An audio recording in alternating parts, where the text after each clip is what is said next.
good job, you're successful, but maybe you still don't feel completely fulfilled? It can happen to any of us.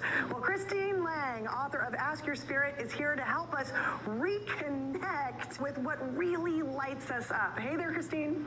Hi, thanks for having me. Of course. Now, what are some of the signs that people might feel unfulfilled in what they're doing?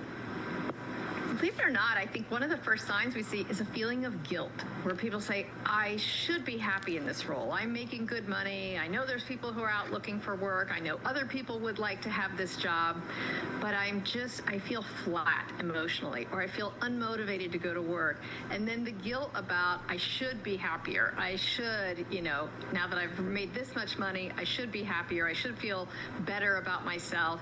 And that conflict of how you really feel versus how you think you should feel leads to that sort of burnout and flat feeling.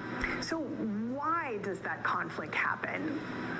I believe that conflict happens because we may have a great job, that other people on the outside, it looks like a good job, but that the work that we're doing and the people we're working with, it's not in alignment with our core values, the things that really matter to us. So if you're in a job that's sales-based, but what you really enjoy is mentoring people or solving problems, and those skills and things that light you up aren't getting utilized, then it doesn't matter how great a job it is, it's not a great job for you. So what do folks do to find some purpose?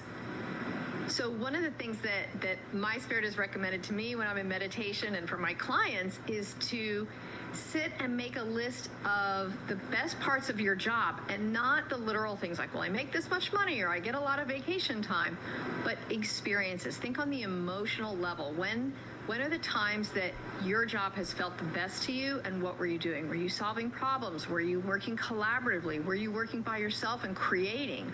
Were you building something? And figure out the aspects of work that light you up versus the head part that says, well, I know I'm good at math, so I probably should stay being an accountant, right? Really dig into the things that emotionally make you feel like, wow, time was just flying today. And that's what can help you kind of connect more, right, with what you're doing, whether you are in the job because it's a necessity or maybe just because you don't want to leave it, right? So tell us about your background and how did you get started helping people?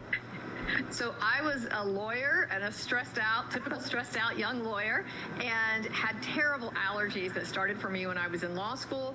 And in my search for a cure, discovered I had the ability to hear my spirit and hear client spirits and see their energy. So as they started talking about their chronic symptoms or talking about their job burnout, I started hearing answers about what was really going on from their spirit. And so I started work as what I would think of as a translator for the spirit world, helping people plug into their deepest truth about why that job isn't fulfilling, about why certain relationship patterns are on repeat, why there's always financial struggles in the family, why you always have certain chronic health conditions. And when we get to the why underneath, we can resolve it. And that's so empowering for people that I wrote a book to tell people how to get that information for themselves, how to connect to their spirit, and how to hear those answers and ask those questions. And it's like the cheat sheet in life.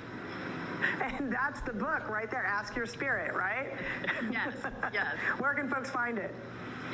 You can find it anywhere where you buy books, Amazon, Barnes & Noble, Books A Million, on my website, which is christinelang.org. And there's all kinds of free resources there to help you do guided meditations to get to answers that people really want about their symptoms, about their work struggles. All right, Christine, real quickly before we go, what are some things people can do right now, kind of just day to day to help them reconnect with their inner light? I would say if it's for work, make a list of the things that you think are the best ways for you to contribute to your family, to at work, different things, and then lean into those. Look for the opportunities where you can do the things that light you up, and you'll start amplifying those in your life, and you'll become more known for that. And now you're creating a life that reflects your skills, your brilliance, and lets you sort of live in this miracle zone.